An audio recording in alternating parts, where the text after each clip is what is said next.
આ તરફ ભાવનગર શહેર અને જિલ્લામાં વાતાવરણ અચાનક પલટાયું અને ધીમી ધારે વરસાદ શરૂ થયો છે। બપોર બાદ વરસાદી વાદળો આવ્યા અને અચાનક વરસાદ શરૂ થયો।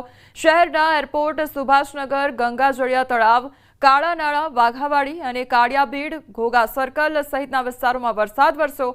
વરસાદ શરૂ થતા વાતાવરણમાં ઠંડક પ્રસરી ગઈ। તો ભાવનગરમાં એકાએક વાતાવરણમાં પલટો જોવા મળ્યો છે અને ધીમી ધારે બપોર બાદ વરસાદી માહોલ જામ્યો છે।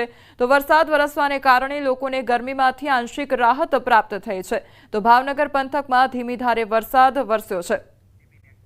જામનગરનો લોકમેળો કાયદાની ગૂંચવણમાં અટવાઈ ગયો છે। લોકમેળો શરૂ થતા પહેલા જ અરજદાર તેમજ મનપાના વકીલો વચ્ચે થઈ છે ધારદાર દલીલો અને લોકમેળા અંગે કોર્ટનો ચુકાદો સોમવારે આવશે।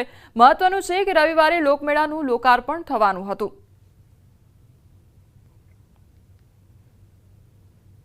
જે અત્યારે જે સિવિલ દાવો હાલે છે કે મેળો કરવો જોઈએ કે ના કરવો જોઈએ એ બાબતે હાલમાં તો સાહેબે એવી રીતે જજમેન્ટ સોમવારની તારીખ આપેલી છે, પણ પ્રશ્ન એ છે કે જો આજ દિન સુધીમાં વાદીએ જે દાવો કર્યો હતો એ વાદીના સમર્થનમાં આજે એક નવા પણ જે જાહેર જનતા છે એ જાહેર જનતાની સમર્થનમાં આવીને હજી મને એવું લાગે છે કે એની અંદર ઘણા બધા વકીલો છે, સિનિયર એડવોકેટોએ એનું પણ એમાં એને અભિપ્રાય આપેલો હતો અને હજી એ વિષય એક જો નામદાર કોર્ટ છે એ હજી આ વિષય ધ્યાનમાં રાખે તો નામદાર કોર્ટનો નિર્ણય કરવામાં બહુ સહેલું અને સરળતા રહેશે।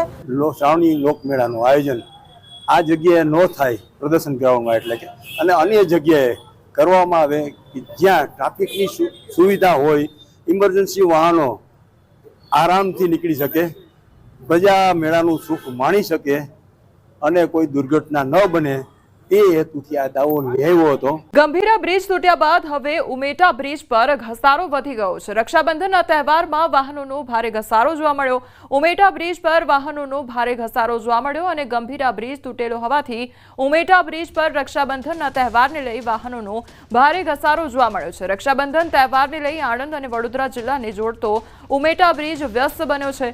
બ્રિજ પર ભારે ટ્રાફિકના કારણે 108 એમ્બ્યુલન્સ ટ્રાફિકમાં ફસાતા મુશ્કેલી સર્જાઈ હતી।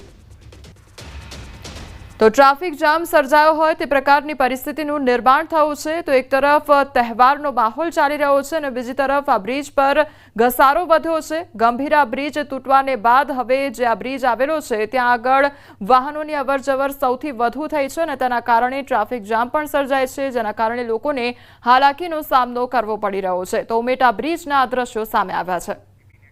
સાગર, વડોદરા, ગાંધીનગરમાં પડશે ભારે વરસાદ। ભરૂચ, જંબુસર, નવસારી, સુરતમાં પડશે ભારે વરસાદ।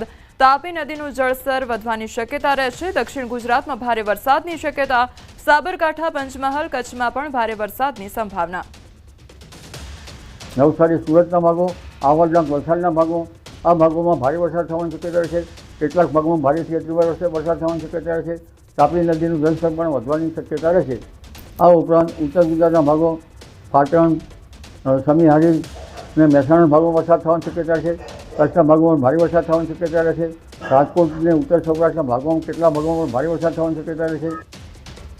17 ઓગસ્ટ પછીનું વરસાદી પાણી સારું રહેશે। આ વરસાદી પાણી કૃષિ પાક માટે સારું ગણાશે। 30 ઓગસ્ટ પછી વરસાદી પાણી સારું ગણાતું નથી, પરંતુ તારીખ 17 ઓગસ્ટ પછીનું વરસાદી પાણી કૃષિ કાર્યો માટે સારું ગણાશે। 30મી ઓગસ્ટ પછીનું વરસાદી પાણી કૃષિ પાકો માટે સારું ગણાતું નથી, એટલે ખેડૂત ભાઈઓ કૃષિ કાર્યો ખરાબ થઈ કરવા સારા રહે। એટલે હવે જે વરસાદની સ્થિતિ છે એ 13-14માંથી MGO ફેઝ 2માં આવતા રાજ્યના ભાગોમાં વરસાદી સિસ્ટમો સક્રિય